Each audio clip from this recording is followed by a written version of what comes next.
As there's a drive in a deep left field by Castellanos, it will be. Oh man, it's 8 o'clock. And so that'll make it a. I don't need the spotlight. I shine just fine. Hi, I'm Karma, and yes, I am a bitch. BravBros. Good evening, everybody, and welcome back to another episode of BravBros, your favorite podcast from the bros for everybody, for whoever wants to listen. I am your co-host, Steel Russell, joined as always by Shooter Magooter, and we are joined by a very special guest, Brooke Ashley. You might know her YouTube channel, The Brooke Ashley. She recaps all things Bravo, pop culture. Brooke, how are you today? I am well. First off, let me just say I feel so honored to be here. Like, I'm a huge fan. Thank you so much for having me. I cannot wait to get into it. Yeah, we're happy to have you. It's always nice to break it down with somebody that knows how our banter works too. So it's going to be great to get you in the mix with us. Yay. Yeah, and we will try not to be too dumb. You know, we're kind of morons, but we'll do our best here. No, you guys are on point. Y'all are on point. I'm excited. Well, how did you get into recapping this stuff? Like, what's your story? Give us a little background. I'll make it short and sweet, but I have always been obsessed with Bravo, like since I was a teen. So like when OC first came out, I was like, oh my gosh, this is great. And then it wasn't until maybe like 4 or 5 years, my mom was like really big. She was like, big and like pushing me into like doing it. She was like, you've always wanted to be in entertainment, like do it. Like you have the talent, like go ahead and just start. Like what's the worst that can happen? And my dad was also a big supporter. And I really had to credit them because they were just like, go for it. Like life is too short, follow your dreams. And yeah, I really owe it all to them. So they pushed me and I started out. And of course, you're small, nobody's watching you. And it wasn't until Potomac season 5 where they were like, that's when the traction started building because that was such an explosive season. And that's when everything really just fell into place. And I was like, okay, like, I feel like I found my purpose and it just feels so good. Like I wake up every day just so blessed and just so happy. Like I'm doing what I love and you really can't beat that. No, that's great. And Steele and I'll do the same thing. We'll be in text threads together and just start texting about Bravo on the side. I mean, we're fully in it. And we realized that a couple of months in, we're like, well, I guess this is where the direction's going for us. This is what we're going to have to do. And now, I mean, if you go through our text thread, it's absolutely insane. It's just every morning, one of us will text the other one about something that happened and then game planning for the week and everything. And it's great. I mean, we love doing it. It worked out really well. So it's just one of those things. If you can do it and actually enjoy doing it and monetize it, good for you. Just go for it. Who the hell cares? Your story is a lot cooler than ours, though, because it's very like my parents were like, you got to go for it. I followed my dream. And this, like, that's a really cool, like, I was inspired. I'm like, that's awesome. Instead of like me and this idiot were at a party and someone's like, you should start a podcast. I'm like, okay. Yeah, sure. Yeah, sounds good. I'll see you on Tuesday.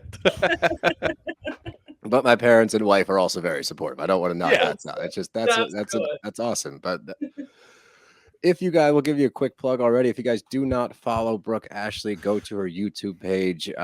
She has a ton of followers, way more than we do. So she is what you would call a Bravo expert. And it's funny that you got your traction with Potomac. Potomac is my favorite. I love Potomac. It is by far my fave.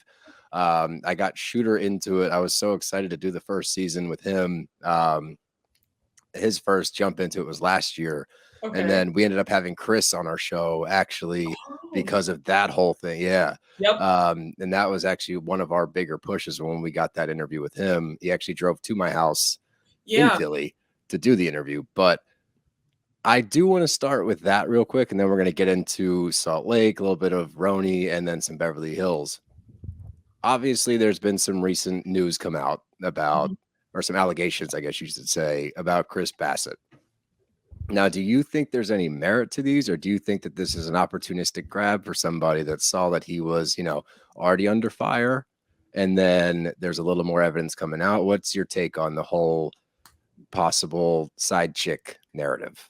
I don't believe this at all. I think that it's a lie. I think that this is orchestrated by Ashley Darby because we know that she just really can't help herself. Don't get me started on Potomac. Like, we'll be here all day. So let me just control myself and just keep this short. But no, I think this is all a lie. I think that there's obviously something, there's a vendetta against Chris and Candace for whatever reason. I think that Ashley probably put her sorry friend up Sesame Street to pay this lady $50 in a parking lot and a gas card and said, hey, go on Tasha K and lie and say that, you know, you're cheating with him. But I don't believe it for a minute. I don't think that the woman wasn't in her right mind when she had the interview. There were no receipts. So I don't believe this. I don't think he'd be so stupid to do that, knowing that there's an X on his back. So I don't believe this. Yeah, I mean, we're kind of there too. And obviously we've kind of grown in a relationship with Chris because he was incredibly real for a show. You know, it's reality TV, and we always claim that sometimes people are not that real on these shows. He came over and talked to us, and I can't see it. You see him and Candace's dynamic. You see what he went through last year. He was talking to us. I mean, he was broken down. He's like, this sucks. I don't want to do this. I don't even want to be on camera half the time, but I do it because my wife wants to do it. So he's being supportive to his wife. And then, of course, you know, we saw all the allegations last year, and thankfully Bravo editing stepped in, had those little scenes where he clearly was not looking at Ashley's friend. So he has nothing to do with this. And I think it's really just going to be a pitchfork scenario again. This year, we're going to go after Chris and after Chris and after Chris. It's going to be brutal. I hope it's not the whole season, but I can't see the allegations ever working for that. No, and I think in that interview, not only did the interviewer preface it with she was intoxicated for the duration of this, but the actual interview was more of her talking shit about Candace than it was about like, so it's clearly just you're trying to grab some limelight here. I'm with you. I think it's all bullshit, but just wanted to get your take on it as a resident Potomac expert. So thank you for that. But we love throwing expert around now. Yeah, well, somebody called us experts like 2 weeks ago, I think, and I liked it so much that I try to shoehorn it in at any moment. Just we're experts now. If we're experts, everybody's an expert. Everybody's an expert. yeah, they're using that term much more loosely these days. But let's talk about Salt Lake. And Salt Lake is my second favorite up until last season. I was devastated by last season because it was not a good season. So I'm glad, for me at least, this has been a return to form for the ladies of Salt Lake. I feel like it's a much more cohesive season. We're getting a lot more storylines, a lot more participation. It's not just about the Jen Shaw show anymore, thank God. But what's your take thus far? Like, how are you enjoying the season? How do you think it's going for everybody? I think that this might be, no, you know what? No, it's actually not too far out for me to say. I think that this might be their iconic breakout season. I always sort of compare their trajectory to Potomac, where the first few seasons were kind of slow, and then they really like hit their stride when Candace joined. And I feel like this season, I think, is going to be their golden season. I think that right now everybody's firing off on all cylinders. That dinner scene when they were in Palm Springs, I mean, that was just like TV gold. That's up there for the book. So I think that, SLC, they had a slow start, but they are really giving what the other girls are supposed to have gave. Like, I'm here, they're understanding the assignment, and I love every minute of it. Yeah, I mean, we're in the same path too, and we're talking about that with comparing it to last year. Last year was just brutal, but we finally got the palate cleanser. We got rid of Jen Shaw, and now here we are. We're enjoying it thoroughly every week, and we're trying to find cracks in the armor, trying to say, like, you know, Angie's a little boring. She seems a little fake. I don't really need her on screen, but there's so many more captivating people on that show that you can't even blame them. I mean, you just have to watch the TV show and just enjoy it. And we're looking forward to it every week. I was actually bummed out. Now, Steele told me the other day that there's no episode this week. So now we just have to wait another week. And I was bummed about that. There's not? Yeah, so you didn't know either. Exactly. I'm like so upset. This is when we're so bad. I was talking about this earlier with Beverly Hills. We are so bad. I heard like months ago that Beverly Hills was coming back November 3rd or November 2nd or whatever it was. And then all of a sudden it's coming back tomorrow, and I had no idea. So Steele and I are the absolute worst with keeping track of the timelines. But when it comes to Salt Lake, there's nothing to complain about. It's just great TV every week, and there's something to look forward to. They actually had a really good infusion of new blood by throwing Monica in there. And Monica, I feel like, to me, can kind of paint a different picture for housewives, bringing in somebody who's a struggling single mom who actually watches all these women that are, you have notes? What was that, Brooke? I wanted to ask you about Monica. She's wearing on my patience. She reminds me of Gina from OC. Okay. Oh, that's a Yeah. scathing indictment of her character. Yeah, that's a little tough. Really, you compare anybody to anybody on OC, it's a scathing indictment. But That's also true. I don't know, because you might be right, honestly. If you are right, we'll revisit this and I'll come back and we'll make sure that we get you back on the show, because I will eat my words live on camera. Not really sure how that works, but we'll figure it out. We'll figure something out. Yeah, we'll figure something out for it, because Monica, I could see her taking that trajectory where, yes, in the first couple of episodes, we're like, whoa, this is different. We're not used to seeing something like this on a housewife show. And now she's in there, and I don't know. I could see her wearing me down a little bit. So you might be right. See, I disagree. I think that she is great for the show. I like somebody that doesn't put up with shit, and she doesn't seem to put up with anybody's shit. She comes off a little rough around the edges sometimes, for sure. But it's nice to see her kind of stand her ground when people start pushing her. And I like, for me, I know that a big part of Housewives is the luxury and it's the extravagant lifestyles and things like that. And I love that. And we all love that. That's partly why we watch these shows. There's a way to do it, I think. And for me, the way that Lisa Barlow has gone about it this season is not fun. She's just like throwing it out there with no regard for how other people might feel about it. For example, like when she's talking about the ring, the $60,000 ring, and she keeps saying it over and over again, like, we got it. It's a $60,000 ring. Monica has brought it to your attention. Like, I don't love when you do this in front of me. And instead of Lisa being like, you know what, I hear you a little bit, she's just like, well, maybe if you made more money, you could buy nice things. And it's like, but you can't reference somebody's work ethic in regards to how much they bring in. That's not always a correlation. And that pisses me off. And I like that Monica will continuously kind of double down with it. Whereas we'll see a lot of housewives, especially new housewives, will get pushback from an OG, from a Lisa Barlow type, and be like, ooh, I don't want to rock the boat too much, and kind of step back. We see Angie K do it where she latches on to certain housewives, right? And we've seen her do it last year with Jen Shaw. This year, it seems to be more Lisa Barlow, and she's trying to hitch her wagon to somebody that's going to help propel her to the next level. And she falls short consistently, but it works for Angie because it's so clunky, where we talk about it a lot. Like out of nowhere, like shit'll be popping off, and Angie's face will just like pop in and be like, what'd you say? It's like, where'd you come from? What's going on here? What did they call her? A bulldog in the back? A bulldog in the back. Yeah. Like she just kind of like pushes her way onto the scene. You're like, what are you doing here? Like, why are you jumping onto the screen now? And I think that, just for me, just to sum it up, I like what Monica's doing. I think it's a different take than we're used to, but I think that's good. I think it works with this dynamic, especially because we're used to the other housewives now on Salt Lake.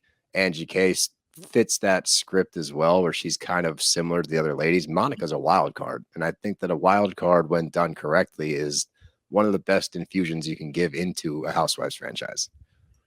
So I agree, but the only points I disagree with, only because, yes, Monica's great for the show. She's entertaining. She gives you a lot of storylines on ones with the affair that she had with her brother-in-law, with her mom, their dynamic with the kids and all that. But I guess what my thing is, like, I feel like Monica is doing a bit too much. Like, she wants a moment so bad. Like, you know how you can just tell? It's one thing if like the drama comes organically and then you like, throw some shade. But it's another thing when I can just like see it, like, and I always say this about Angie K too, where there's a desperation from Angie K to like get some camera time.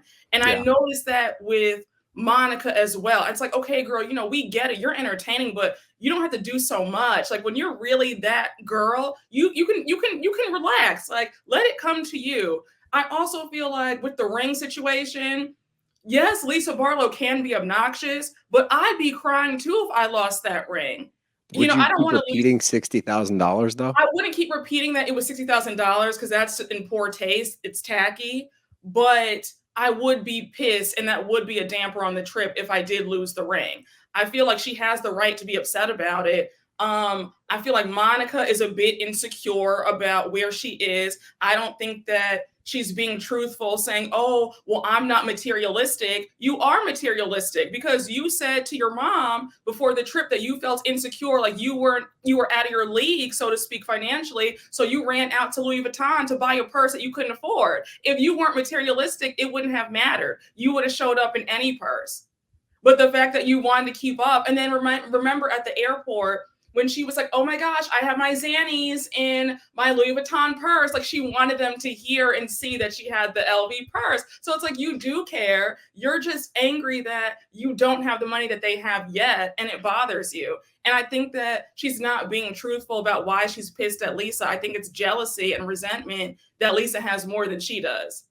Like two things can be true at the same time. Lisa can be obnoxious and tacky, but and I love Lisa, but you know, two things can be true. She can be tacky, but Monica can also be insecure and jealous. And I think that it's a mix of both. For sure. Actually, that's probably something to keep an eye on moving forward, because you kind of hit the nail on the head with the insecurity. If that keeps rearing its ugly head, we're going to probably complain about it, and we're going to be able to figure that out. You might be early on that train, and I like that. Now, with her specifically, something to look out for, I feel like what we referenced where she's doing too much, we complain about that a lot, with especially with new housewives or friends of trying to facilitate way too much, trying to force yourself into situations. I think she's doing it. I don't think there's a good way to do it. Sitting back and waiting for the drama to come to you is tough to do. True. But Angie's doing it the wrong way. Monica's doing it sometimes the right way, sometimes the wrong way. Burning bridges with Angie immediately on that Palm Springs trip is a wild move. And I feel like early on, you could look at it two ways. Either that's crazy entertaining and we understand it because we don't like Angie, or two, she's trying to do too much and she's already burning bridges because she wants to hitch her wagon to Elisa Barlow, hitch her wagon to Meredith to try to stay on the show and make more of an impact. So I think it's something to look forward to and something to just keep an eye on for the rest of the season. But I want to move the discussion a little bit further to why I think Salt Lake's great. And it was because of Heather Gay. And I feel like Heather last year, Steele agrees, clunker of a season. Really, really bad season for Heather. It was her taking center stage with that stupid black eye, and then she's trying to defend Jen at all costs, and we hated to see it.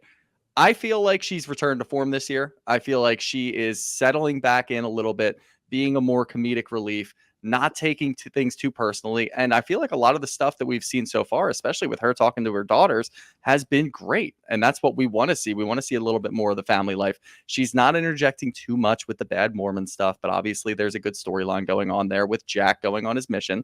I want to get your take on that. How do you feel like Heather's performing this year in lieu of what happened last year? I've always had like a love-hate relationship with Heather. Like, I like her, she's down to earth. But the self-deprecating jokes about herself, that's annoying. It's too much flip-flopping, especially with Jen Shah. When she does assert herself, it's weird because it's like, well, you let Jen Shah curse at you and call you names for years, and that was okay. But when somebody else now does it, now it's a problem.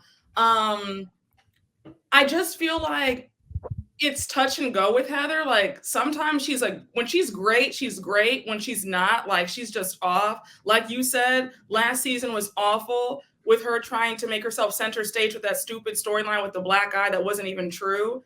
I just feel like Heather needs to.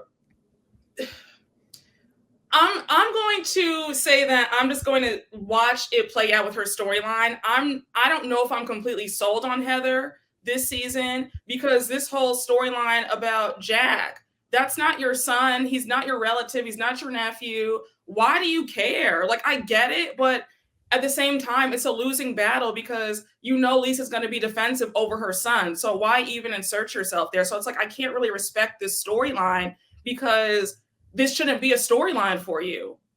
Right? Like, it's kind of weird. Yeah, we've talked about that. Yeah. Right? And it's like, there's a weird middle ground for me on that one where I understand where Heather's coming from as far as this is something that she's built a platform around, right? It's where she is so against the Mormon religion and what they stand for intrinsically, right? They have a history of bigotry, racism, classism, like you name it. They are not a very, I don't even know what the word is. There's a lot of sketchy shit going on with the Mormon church, and we're all aware of that, right? So for her to have this platform in which she is trying to make people more aware of what goes on behind closed doors, especially when you're talking about like the temple and the inner workings of what makes this religion tick, I do feel like she feels that she has an obligation to speak out when she sees a situation that might not be the best situation, especially for an impressionable 18-year-old kid who we've discussed seemingly is trying to like stick it to his parents because he doesn't want to go to college. And he's like, I'm going to go on a mission. Yeah. It's like, well, does he know what that entails, Lisa? And for me, I feel like she's trying to come from a place of, can I at least explain to you what to expect from him for the next 2 years and what you can expect when he returns home? He's never even read the Book of Mormon, for Christ's sake. Like, he's going into this blind. Now, on the flip side, exactly what you just said, and I agree with you. This is none of Heather's business. She doesn't need to get involved in the relationship of a mother and a son. It's their decision, right? If she is giving him the okay to go and do this, then yeah, she has to be supportive. And I think there's also a level to it where she realizes he's set on this. I'm not going to take the stance of you should not do this because then I'm going to lose my son. He's going regardless, right? He's going to go for 2 years with no contact with me. I want to make sure I'm sending him off on the right foot. So I agree, at the end of the day, you can't step on the toes of that relationship. It's inappropriate for Heather to try to force it, especially the way that she did it at the party. It came out of left field. Like, they weren't vibing in that conversation. Then she's like, I would love for you to ask me what my opinion on Jack. And it's like, had you played it better, maybe she'd be open to hearing it, but you just shoved it in there randomly. And now she's like, no, we're not talking about that. That's not appropriate. I don't think that Lisa's reasoning behind it was very nice. I think that she kind of disregarded Heather's experience with the Mormon church as being individualized, whereas Heather's entire platform is that of, no, this is happening all over the world to people just like me every single day. And Lisa almost made it seem as though she did Mormonism better than Heather. That's why she had a better experience. It's like, no, you don't really follow it because you own a tequila company. You wear whatever you want. Like, you can't wear a strapless anything to a Mormon church. They'll kick you out of the Mormon church if it's like a real LDS church. So at the end of the day, I agree with you. She can't speak on that relationship. It's not her son. But I also have some sympathy because it has to be a very difficult scenario to see this kid that doesn't know what he's getting into. Lisa has no clue because her idea of Mormonism is like a happy childhood in which they kind of followed it, kind of didn't. And I think when Jack gets back from a 2-year mission where his job is to convert people to Mormonism, it's going to be a much different Jack returning home. And maybe that's what Heather's trying to warn her about. I agree. Like, I agree that Heather really is trying to make it her mission to help. But like, Lisa's somebody who, like, she just wants to hear what she wants to hear. Like, when it's one thing if you know somebody where they're open to listening, but if they're not, like, just save your breath, you know? So I guess I feel like this is like a losing battle because Heather, like, you do know that Lisa doesn't care. Like, if it's not about clothes and like, she doesn't care. She's vapid and there's nothing wrong with that. Like, I get it. But she wants to do what she wants to do, and it is what it's going to be, and she's not open to hearing anything. Yeah, and I think, unfortunately, or for better or worse, it's going to take center stage at some point, just based off of the way the episodes have been going. Having that conversation where Heather's on the phone with her daughter talking about how Jack's going on a mission. Her daughter's a little confused, didn't expect Jack to do something like that. Those aren't the types of things that Bravo editing is going to throw in there if it's not going to take some sort of center stage later. So I'm interested to see where it happens. I hope, for the love of God, that Heather can back down a little bit because of all the things that you just talked about with Lisa. Lisa wants to hear what she wants to hear. She's not going to be able to hear anything that Heather's saying because it's not going to be, in Lisa's mind, coming from a place of support. It's going to be coming from a place of bashing the Mormon church because she's already made that very clear. So I think it's going to take some sort of center stage for the rest of the season. Hopefully it doesn't drag on for too long. Hopefully there's not a lot of burnt bridges, but we'll see how it goes. And then we got 2 more things with Salt Lake that we're going to move on. The first, I want to just talk about Mary Cosby a little bit and what she's doing this season, because Shooter and I disagree a little bit. We agree for the most part. And look, I love Mary for what she brings to the screen. Okay, I did not care for her comments on Watch What Happens Live, the body shaming of Heather Gay. I think that's bullshit. But I'm okay with her on screen being in the background and just coming in with a one-liner out of nowhere. Like, she's good at that. It's funny. She doesn't care what anybody thinks, and she's going to tell you exactly how she's feeling. But I have an issue when she's not even present there. Like, I need her at least in the room for those quick one-offs where it pans over to her and she says something mean about Heather's jewelry. That's funny. I'm okay with that. And, you know, getting to see her weird relationship with her son, who her son is literally her, and they're having this awkward conversation, but we actually see her get emotional and have a very real response as a mother. Like, I want you to be able to talk to me about anything. I'm like, oh, this is an interesting aspect of Mary that we've never seen before. I would actually like to see a little bit more of this. Shooter, on the other hand, he thinks that she's playing it perfectly. So I would love to get your take on how Mary's doing this season. I feel like I'm on your side, Steele, about Mary Cosby this season. When Mary's fun, like she's fun. When she told Whitney off on the bus in Palm Springs, that was great. But I'm wearing a bit thin of her. I think that there's a line between like funny and rude. I couldn't even get through her episode with her. I Watch What Happens Live with her and Z-Way. The energy was off. I was like, no, thanks. I'm not even going to continue this. I didn't like how she talked to the waiter at Lisa's party. I feel like, how dare you? You can put the pizza in the box yourself and go home. Like, who are you? Like, I don't like that aspect. I think that Mary's kind of coming off as miserable. It's like, okay, I understand you're a friend of the show. You don't really vibe with a lot of the women there. Meredith is only your friend there. But if you're going to come around, then at least put a smile on your face. Like, I don't really believe in going somewhere if I'm not in a good mood. Like, if my energy is off, then I'm going to stay home. I would not be on a trip with people that I can't stand. I wouldn't go to Lisa's event if all I'm going to do is complain and just say, well, you know, I wasted my outfit. Why am I here? And then you're critiquing Heather's jewelry. I mean, yeah, it was funny, but I was like, Mary knows who to play with, because somebody else would have said, excuse me, I really don't care that you don't like my jewelry. They would have clowned her in her outfit. So I just feel like Mary's coming off as rude, and I'm getting a bit tired of it. Like, you can't really be a one-trick pony. And like you said, I would like to see some more family scenes when she's vulnerable, when she was crying about her son not telling her about he got married. Like, more of that and less of just being rude, because that's what it is. At this point, it's not even funny. Like, it was funny in the first 3 episodes, but give us more. It can't always be you at the side, not participating, but now you want to, you know, get McDonald's and then say how bored you are and how much you hate them. Like, we're getting a bit tired of that.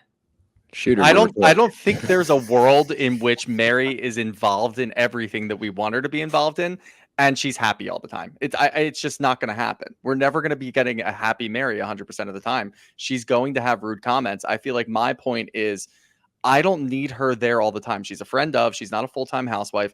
I'm okay with her going to McDonald's. I'm okay with her sitting out of the trust fall thing because of all the reasons that we just listed. She has the tendency to get rude when she's in a bad mood. If she's only there a little, like every so often, she might be able to just make a couple of jokes here and there, and then that's it. See you later, Mary. I don't need to see you with your family. I don't need to see you with your weird grandfather husband. It doesn't matter to me.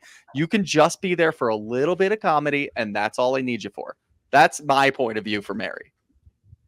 But she's always in a bad mood, though. Like, it's every scene she's in a bad mood. She's never happy. But she can still make a joke here and there. And then when she gets bored even more, then she gets unhappy, and then she's ripping people apart. And then that's, you know, even sometimes when she's ripping people apart because Whitney's talking and she tells her to shut up, bobblehead. Like, that's funny. Like, that's a good line, because half the time we're watching Whitney talk and we're like, shut up, bobblehead. Like, enough of you. Well, the last thing I want to do, and we do this on every midweek episode, but we have a power rankings where we normally rank the shows that are airing right now. But since we're kind of in an in-between window, we're going to power rank Salt Lake real quick. Your top to bottom, who's your favorite to least favorite? Favorite right now, Meredith. Meredith's your number one? Yeah. Whoa. Okay. I love Meredith. Okay. Yeah. Well, we're not supposed to interrupt. Keep going. Number one, Meredith. Meredith, I don't really know. After Meredith, I guess Lisa, and then this is hard. And I guess Angie and Monica are like, no, Monica's at the bottom. Okay. And then no, it's Monica and Whitney at the bottom for me. All right. I guess Angie, she's sort of growing on me. Mary's like second to last. And then I guess Heather. Okay. So let me so it's Meredith, Lisa, Heather. And Angie. then, okay, Meredith, Heather, Lisa, Angie, Heather, Yes. Whitney, and Monica. Yes. Okay. All right. Shooter, you go. I've got Heather at the top for now. I could see that turning very quickly, though. Yeah, we fluctuate a lot around here. She could jump to the bottom of the list very quickly because she is going down a very dangerous path. So I've got Heather at the top for now. I've got Lisa at 2 still. I'm still holding on some hope that she can kind of break out of this weird funk that she's in. She's kind of by herself, just kind of doing her own thing and not really making friends. She's still trepidatious about her friendship with Meredith. So I don't really know where that's going to go. I just hope that she returns to a little bit better form. Leave her at that 2 spot. And then I've got Monica at 3, Meredith 4, Whitney 5, Angie 6. I feel like Angie is a useless waste of a housewife. I just don't see any reason for her to be on the show. She looks so weird in her scenes with her family. Everything looks so orchestrated and planned. And by the way, did I mention that she's Greek? Because she mentions that she's Greek all the fucking time. So here we go. We've got a Greek Easter over here. What is Greek Easter? Well, we've got Easter eggs. We've got ham. Oh, so it's Easter. Okay, sick. That's great. Oh, we're going to throw some money. Okay, there we go. Like, I am tired of her talking about her being Greek. She doesn't get the growing pains anymore because she's been on the show. You were on the show last year. You got a taste for it. Now you have to understand how this works. Show a little bit more. Be authentic. Be organic. And that's kind of where I stand. That's fair. Mine, I'm going to go Monica 1, Heather 2. I know. That's why I wanted to do this. Whoa. Heather 2. 3's Lisa. 4, Meredith. 5, Whitney. 6 is Angie as well. Angie bugs the shit out of me. Yeah, she's just boring. For the same reason Shooter said, I don't need to repeat them. But do you think there's any truth to this rumor that's going around Salt Lake? About Sean? About Sean, yeah. Or do you think Sean's getting railroaded because he's a male hairstylist? I don't think it's true, but I think that Angie's full of it. She knows that she said that she's heard this rumor for 30 years. So why are you mad at Meredith? Like, you've already heard this for 3 decades. So why? Like, it's giving that you're just doing this for a storyline. That's all she's doing it for. That comes off like so obviously. And that I think the most scathing evidence of that is when it comes up, she calmly walks over to Meredith and says, "Can I talk to you?" It's like, no, she just accused your husband of cheating on you. If this is real, I would stomp across I would kick the fucking door down and be like, we're having a conversation right now. Yeah. Meet me outside real quick and we're going to hammer this shit out. Like, nobody goes over from a cheating allegation and says, "Excuse me, Meredith, can we have just a quick chat, please?" Like, it makes no sense. I just started laughing halfway through that because I thought of a really good segment. We call it Sean getting railed or getting railroaded. Oh,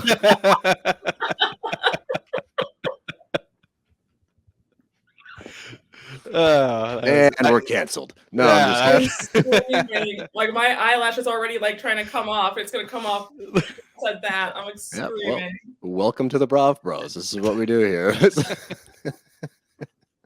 But let's keep on moving. I want to get to RHONY real quick before we talk about Beverly Hills. But what did you think about the reboot? We loved it. The duration of it, we liked the entire season. There's obviously some slower episodes, as every single season has, but we thoroughly enjoyed the new take on it. We liked the new cast. We liked the fact that they got away from the old tropes where it was all centered around just getting hammered and screaming at each other. So we actually enjoyed this season a lot.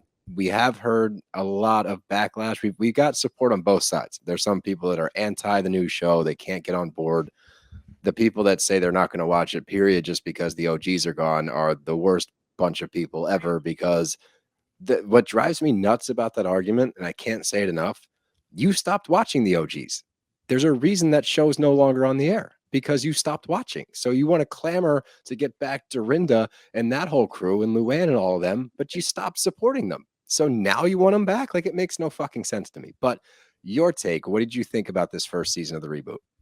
I thought that they gave us a solid reboot. I thought the first season was pretty good. I know there was a lot of mixed reviews. I had some of my subscribers saying, "I'm only watching you. I'm not watching this. I stopped after like episode 4." But I think overall they did a good job. They found their footing.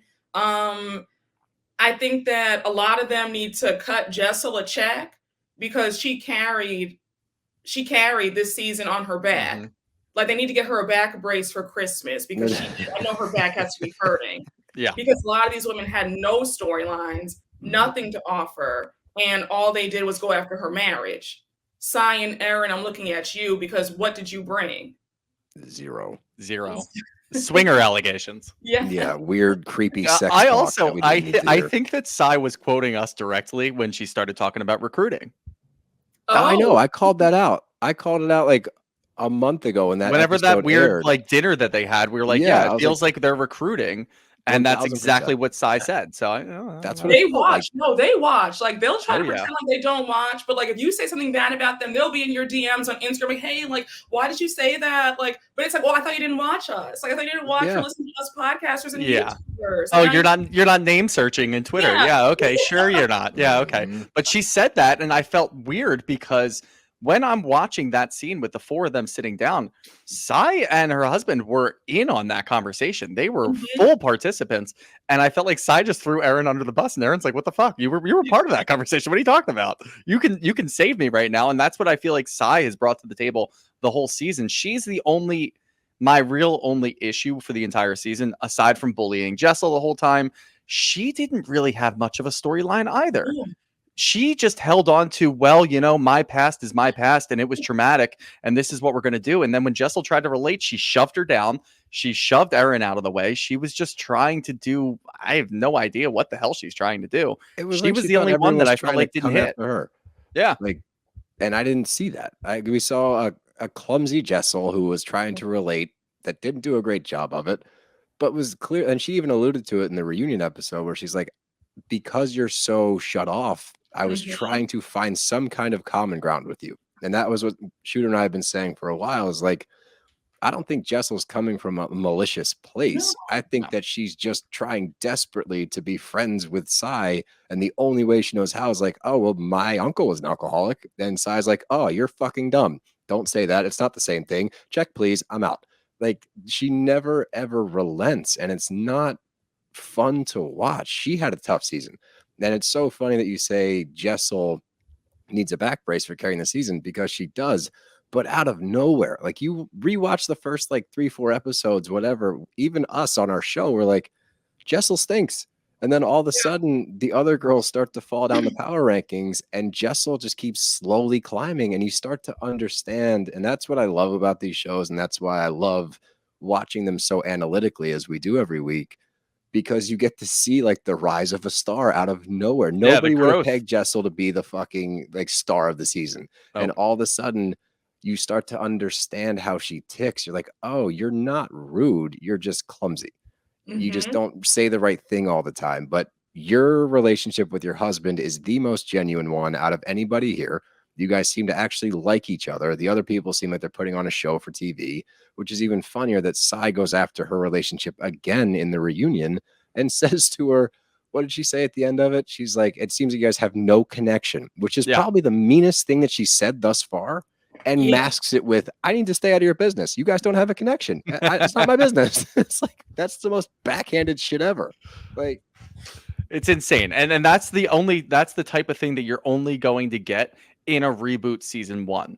Being able to see someone, you have no idea where any of these women came from. You have no allegiances. You've got nothing.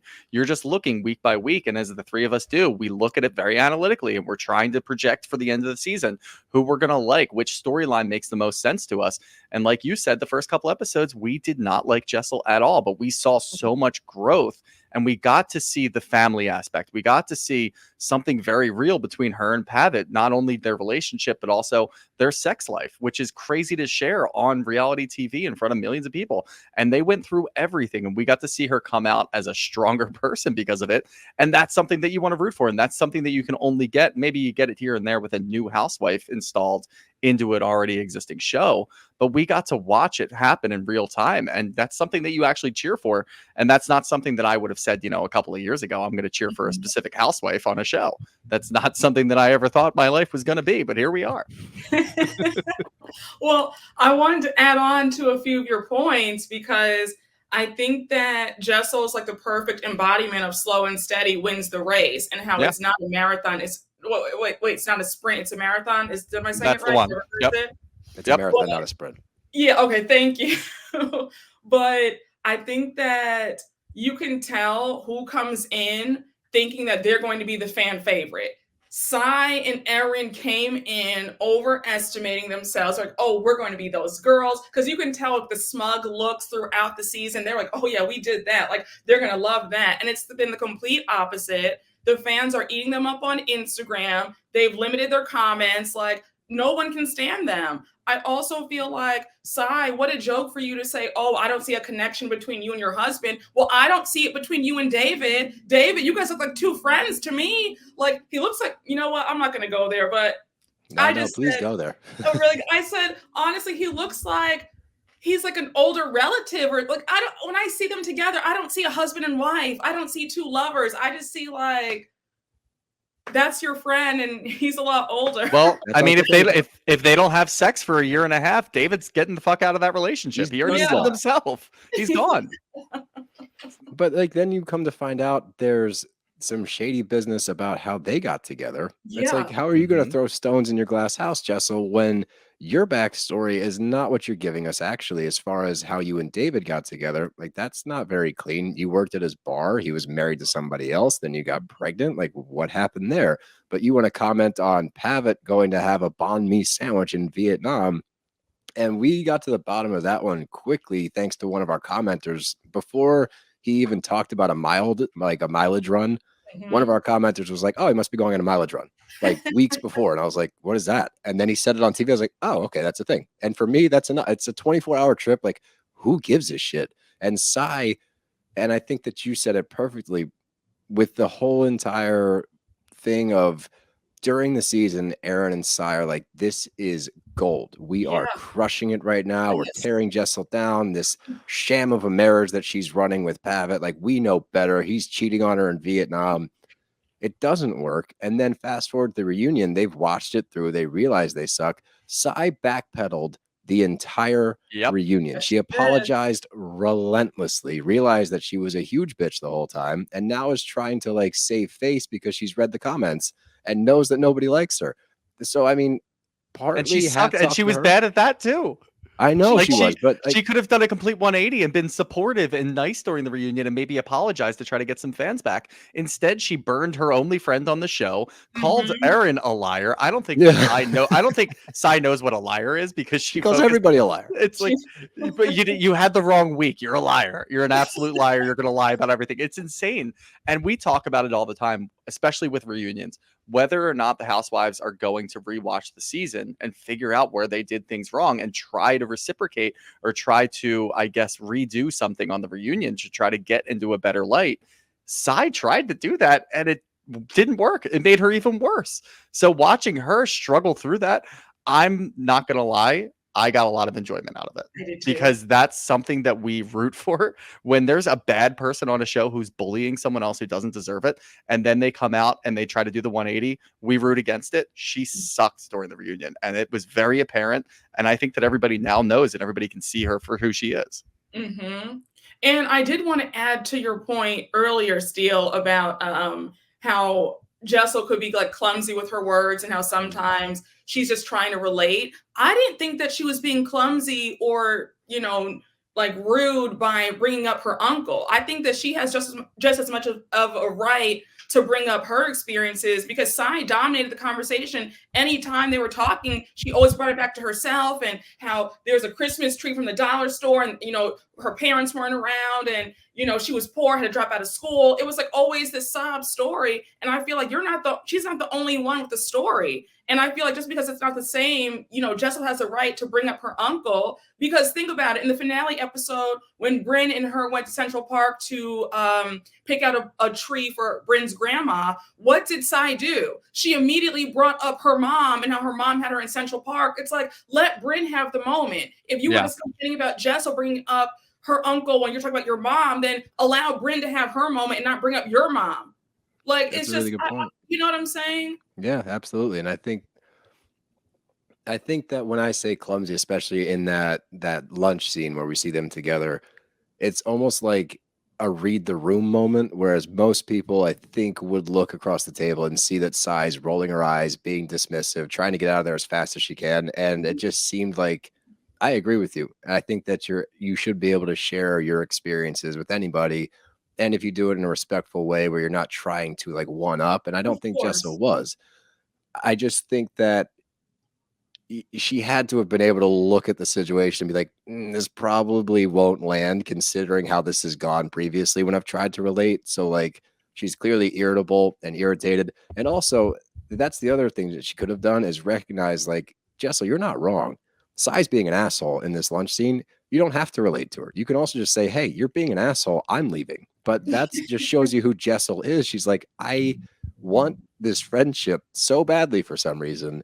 We don't really know why, but I think that's what I mean by clumsy is in that moment, there's no way that's going to land. It's not going to go the way that you're wanting it to go. And I think that she saw like a small opening there and she's like, brings up the uncle, but for Sai, she's like, oh, she's doing it again. She's trying to relate. Fuck you. I'm leaving.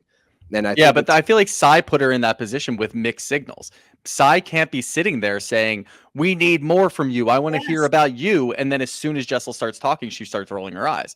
She's doing that on purpose to make Jessel angry, to make her feel like she's the bad person in the situation, and then immediately knocks her down. So I feel like that's just Sai's MO. Originally, we thought, all right, Jessel, you can probably shorten it up a little bit. And Bravo editing, of course, did her a little bit dirty. They did the, so on and so on and so on and kept skipping around. But at the end of the day, Sai was putting her in that position, and it's an impossible position to be in. So for Jessel to come out on top and kind of reflect on that and see in real time that she needs to just cut her losses at this point, stick to who she knows, stick to people that are supporting her, stick to people that are being nice to her in this group. And once she started doing that, she came out on top across the board. Oh my God, she's in Rolling Stone. She's going on SNL. Like this is like the rise of the century. That's what I was saying. Like we have not seen a housewife start at the bottom and then end the season on Rolling Stone and Saturday Night Live from a brand new show. At least not in our small tenure since we've been in the Bravo sphere. But the last thing I want to talk about with RHONY, or it's two things, is with Erin. And Erin was up and down our power rankings all season. She ended up very close to the bottom next to Sai for me. What do you think about Erin? Like, do you think that she's just grasping at straws, trying to get in with the cool kids? That's what I think. Do you think that what's your take on Erin overall? Overall, I don't think that Erin is a great fit for the show. I always say that in my recaps. You can't be the victim and the villain at the same time. You have to pick a lane. And Erin likes to straddle the fence because she has her mean girl moments with Sai. Then the minute somebody claps back at her, she's crying and she's upset and, oh my gosh, how could they do this to me? It's like, you can't do that. If you had all this smile throughout the season, I don't want to see you crying at the reunion saying, oh, well, I'm sorry and I didn't mean that. Yes, you did. Either stand in it or give a sincere apology. But I don't think that Erin really brought that much. She's a bit dry. She's a bit dull. And that's no shade. I'm not just ragging on her just to do it, but I don't think that she really fits personality-wise. She's too tightly wound. I don't want to see that. I think she'd be better suited on $1 Million Listing, honestly, versus Housewives. Oh, yeah, that's a really good call. And I feel like that's with Erin specifically in the beginning of the season. Sai bullied Erin. And she immediately, instead of, playing the victim and just staying away and doing what Jessel did and finding other people in the group who might be able to support her, she latched onto Sai. And she said, if I'm friends with Sai and I do all the shitty things that Sai does and back her up, Sai won't be able to lash out at me. So I can be protected in this position. And then we get to see, again, something that I was happy to see. Sai turns on Erin randomly in the reunion. It's like, well, there you go. That's what you get, Erin. The last thing, and I just want to talk quickly about Jenna. I love Jenna Lions, and I think that she was good for the show. I don't think that she's coming back. I think that she's going to be a one and done from just some, I don't know. The way that she's spoken about the show afterwards, and, she had that interview, or I guess it was Watch What Happens Live, where Andy's like, what's your thorn? And she was like, the whole season. Now, do you think that it's pivotal for her to come back? Do you think that she was just a fun glimpse into like the life of Jenna Lions? At least we got to see it for a year and then we're going to move on from it. Or do you think that this show needs her to continue to kind of push forward? I think the show does need her. I think that Jenna really brought a lot. I think that she's effortlessly cool. Like she's just that girl. Like she doesn't have to try too hard. She just is. I feel like they do need her though. I do. I think that she brings a special something to the show. I also feel like with Jenna is a master at like playing the demure and she's so shy, but I think that she really does like all the fanfare. It's definitely a resurgence. I see her, she's out in Paris. She's with Usher. She's with all the celebs. Like, she's loving this. She got the cover, I think, of what? New York Times or New York Magazine a few weeks ago. I think she's loving it. I think that she's just saying that because she probably wants Bravo to offer her more money because, people like what they can't have. It's a negotiating tactic. I think that Bravo likes it when you're like, you know what? I don't know if I'm going to return back. They like that over a one who's like thirsty, like a dog, like, Ayan will do anything to stay on the show. I think that Jenna is playing her cards right, where Andy's going to be like, no, we need you. Like, you need to like come back on. Like, we'll offer you XYZ and little bonus to come back. I think that she's playing her cards right. She's playing coy. Okay. Well, do you think that that's more in line with her actual personality? That she is playing coy all the time? Or do you think it's what Ubah said, where she's a powerhouse and she plays up this whole character on TV? She is so I think that when she said you can be powerful and vulnerable at the same time in response to Ubah, I think that she is like demure, but like, how to like play up some parts of your personality that are like really desirable. And I think that everybody does that. I think that in certain situations, like you're going to play some stuff up. I think that's just what Jenna's doing. I don't think that she's being fake about it. I think that she's just playing the game, but she's playing it the smart way, and they're kind of pressed about it. But I do think that she is a powerhouse because you're not a CEO and you're not like powerful. So I think that she's very powerful, but she's like, I'm not in a work dynamic. Like, you guys aren't my subordinate, so I don't need to express that. I don't need to express that part of my personality. We're all on the even playing field. So why do I need to be this powerhouse in this situation? It's not that. Well said. So. The one fun question I have, and I called this beginning of the season just because I want to will it into existence, because I love Ubah. I think she is fantastic for TV. Like, I want more Ubah all the time. The only bright note of Dubai was Chanel Ayan, who is cousins with Ubah. Do you think that there is a world in which we get Chanel as a member of the RHONY cast and we get those two together? Because that's what I want. That's a really good question. I don't know. I mean, I don't know. I guess, would Chanel Ayan be down to move to New York? That's what I don't know. I think we're going to see her. I think we'll see her on the show, but I can't imagine she'll be a full-time housewife. I don't think so. Wishful thinking. I know, it is wishful thinking. I would love to see her in New York, especially in this cast, and then her and Ubah can just like run through the entire cast. That would be great for me.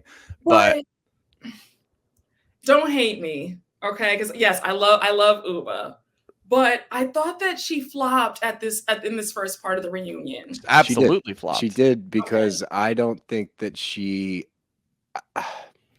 It's tough because it's the first reunion, and I don't think they know what to expect.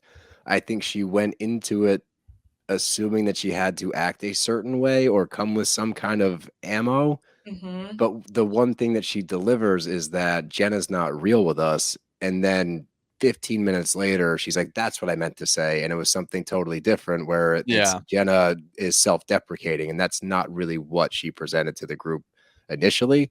So I agree with you. I don't think that she came fully prepped for the reunion. I think she got caught off guard by it, and that's a shame. I'm hoping for a better second part, and I think that kind of rings true for everybody in the room. Like, we didn't get a whole lot out of this one. It was a lot of just exposition of like stuff that we've already watched. Like, it's explaining things that we've already seen instead of putting them against each other. Like, you explain yourself, which is the reunion setup we love, because we want. Well, do we know if are we going to get a husband portion of this reunion?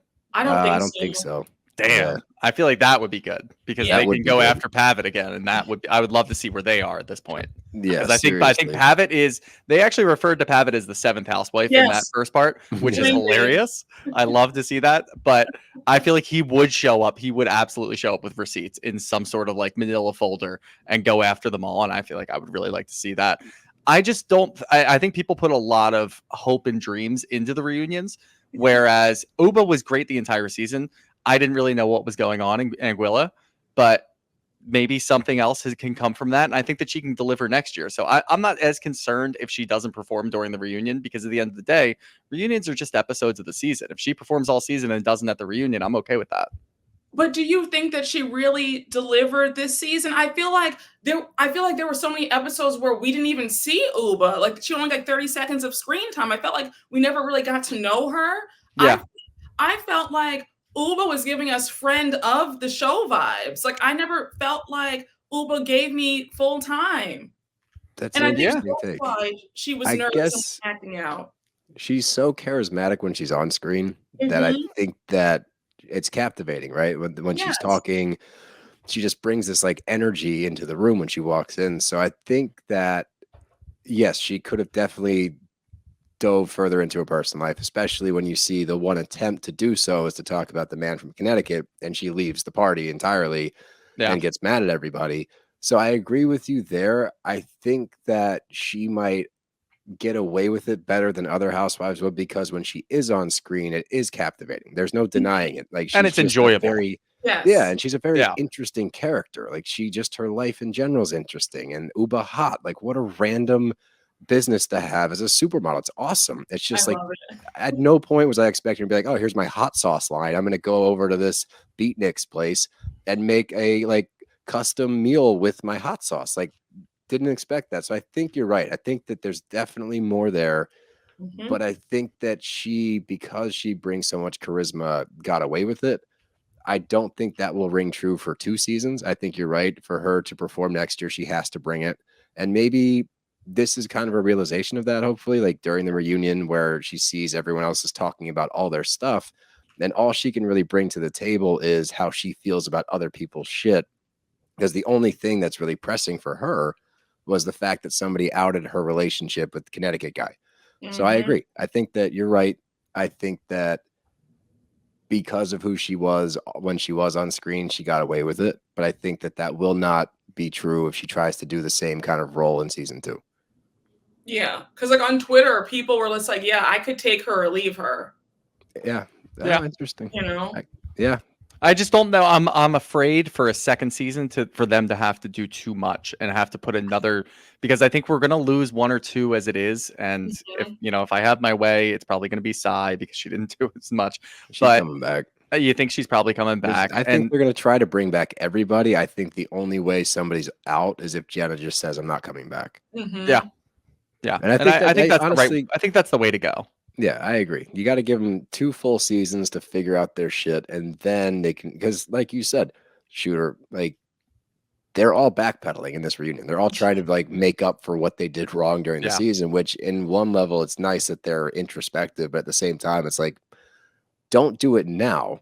Like now, just talk about the shit that you guys did and yell at each other for a little while. And then next year, you can make some alterations and figure out what you want to do. But yes, I think that next season is going to be very telling as far as how successful this reboot is going to be. I think like you said, Brooke, it was a very good first season as far as there's a lot to build on here. There's a lot to grow from. Was it the best season of Housewives ever? No. Was it an enjoyable season? Absolutely. And I think that that's all we needed from it for now. And I think next year is going to be very telling as far as who's going to be successful in this crew. Oh, yeah. All right, well, let's finish this up because we've got a premiere tomorrow, according to Brooke, because Shooter and I don't know timelines at all, and we thought that Beverly Hills was next week. It's not. It's tomorrow. So by the time you're listening to this, it'll be tonight the episode airs. So given what we saw last year and the 46-episode season that we had to sit through because they couldn't give us enough, apparently, there's obviously a lot going on behind the scenes leading up to the season with Mauricio and Kyle and Morgan Wade and all of that shit. Do you think that we get a better season out of Beverly Hills this year coming up? I think so. With Rinna gone, the dark cloud has been removed. Thank God. Kyle finally has a storyline. Yeah. She has been coasting. Kyle has been coasting for a good 5 or 6 seasons. So, yeah, you're probably right about that. And I'm a little scared because I don't know how much of that storyline we're actually going to get. Because that news didn't break until towards the end of them filming. So we might get a couple of episodes here and there. I think what we're going to do is we're going to be doing a lot of looking around to see if we can see any like breadcrumbs to see if, are Kyle and Mauricio actually together? Do we see Mauricio not staying at the house all the time? Are we going to see this and that and whatever? So I feel like it's going to be a lot of speculation throughout the entire season. For one, I'm so excited that Lisa Rinna's gone though, because she was just killing me, and that season was so bad last year. So I'm looking forward to this season, I think. Well, to your point, Shooter, looking for breadcrumbs, what other season did we watch that was one of the most successful seasons in Bravo history, in which VTR. The majority of the season was looking at breadcrumbs, right? Because we know that Scandal didn't happen until towards the end of the season. So again, this calls into question. We just did a quick spot on Emily Orozco's podcast before this one, and it was talking about Mo and Kyle. Now I want to get your take on it, Brooke. Do you think that this Morgan Wade thing, Mo with his Dancing with the Stars partner, and they're like holding hands and getting close, is this real? Or did they see a formula with Tom Sandoval and Ariana and Raquel, and they're like, ooh, they got a lot of ratings from this. Maybe we can run this back in our own little way. I hope they wouldn't be this desperate to stay on TV to do this. Like, wouldn't they though? This? Like, I really hope. No, but then you never know though, because Kyle seems like she's really thirsty. She always wanted that fame, because Kim Richards was the childhood star and Kathy had married, Rick Hilton, and she always kind of felt like the sister in like the shadows. So maybe. I mean, I really hope she wouldn't do this because she has 4 girls. The youngest one is like 15. Like, why would you put your youngest through that? I really can't imagine. But then someone was saying that this is all a stunt because he's being sued because he went through he had like another like deal. He did like something illegally, allegedly with like make sure you throw the allegedly in there. Yeah. all alleged, but he did like something wrong with like one of the sales of this like home. It was like selling for $70 million, and he allegedly didn't report on something. So they're saying that if he loses his license or gets sued, if they divorce, she'll have half the money and they'll be fine. Like, they're doing this to protect assets. Like, that's what I'm hearing. I didn't hear that one. I like that one. I like that one. That's one. And that makes a lot of sense too. Yeah, that's a really good alleged. I like that one a lot. But I do think if we could try to forget last season, I think we're all going to enjoy no this problem season because I think we're going to get a completely different dynamic with Erica without Rinna on the show. I think maybe Erica might open up a little bit more. We already saw, Steele and I saw last year, her and Sutton started to become friends, right, Steele? Maybe we'll see them start to maybe hit it off a little more. But I want that duo to happen. I do too. But I do think what's going to happen, I think we're finally going to get Kyle taking center stage because she doesn't have Rinna there anymore. Rinna overshadowed her for years, and I think she was okay with that. I think, like you said, Brooke, I think that she coasted for the last couple of years and she enjoyed it. Now she actually has to step in and have a little bit of a storyline. So I do want to see what the show looks like. And I think because we're not rebooting, we've got women that have been on this show for years and years. They know what they're doing. I think they're going to be able to step into the limelight and actually carry a good season. And hopefully that's what happens. I'm very optimistic and not that cautious about it. Wow. We're usually very cautiously optimistic here. We don't usually throw out optimistic. Dropping the cautious. That's right. That's right. Yeah, drop the cautious. I think that Rinna not being there is going to change everything. I agree with both of you there. I don't think that she had any place coming back. And I think that it's going to give us the room to finally dive into people that we enjoy. Like, we're big Sutton fans here, Garcelle. Like, there's a lot more that I want to explore with like their lives and what they tried to talk about last season. I want to talk about that stuff. I want to go to Garcelle's beach house. I want to go see what she's done there. Like that stuff's really cool. It's a really cool story. Sutton's got her store. We can talk more about that. I am afraid that Kyle taking center stage is going to fall flat because I don't think that she is ready for the limelight. I think that she wants it. I think that there's part of her, like you said, she wants to prove her worth in this family of these sisters. And I think that a big part of that has been leaning on the fact that she was in Halloween as a kid and has done a reboot of that. And she put a lot of emphasis on the fact that she was in 2 minutes of the new movie. Like, I think that by putting it on her show, I hope that they don't do that is my point. I hope that she's not center stage now because I think that maybe if she has a decent season as kind of a supporting role, then there's room for her to grow in the future. But I think it's a dangerous game to play that just because she's been there as long as she has, to try to throw her into the fire, if you will, and be like, all right, it's your show now. Let's see what you got. Because I don't think she can hack it. I think that she's going to fall victim to some of the same tropes that she has previously, where she kind of stirs the pot outside of the group and then it comes back. And then now she's not being as vocal about where she stands. And she kind of just sequesters herself off with Dorit. Now they're talking shit about whatever. I would love for a Dorit and Kyle fight to take center stage. I know we saw them at odds last year, but if we could see more of that. And now there's also rumors about PK and Dorit. There's a blind item about that. Potentially they're not going to be together. So is that going to take center stage? And that's also interesting that blind item comes out a week before the show's airing. And again, then we put our tinfoil hats on and we say, well, what's real around here? Because you got Morgan Wade in the picture. You got Dancing with the Stars coming out of left field. Now you got PK and Dorit are apparently at odds. And someone else said, my favorite comment thus far has been, do you think PK hired someone to murder Dorit? And that was the break-in that happened. It's like, no, I don't. But that's a great spin. Yeah, that's I read that one. theory? I don't know how much merit there is to it as far as like who said it, but yeah, I read that today. I was like, probably not. That's probably not what happened. I think that was an insurance scam, allegedly. This speculation. I mean, this is all speculation. Yeah, speculation. Yes, it's all speculation. I think that it's interesting that someone broke into the house and just stole all of the $100,000 purses. Weird. Well, I'm a little scared though, because when you hear those stories coming out after they've already filmed and then the show's coming out next week, I get worried that Bravo's dropping that to try to drum up a little bit of support for a show that they know stinks. And I get a little worried about that because people are going to start watching because they heard all these outside stories and all the theories and rumors. And then once you start watching, you realize, wow, there's not a lot here. And I'm a little worried about that when I start hearing more and more.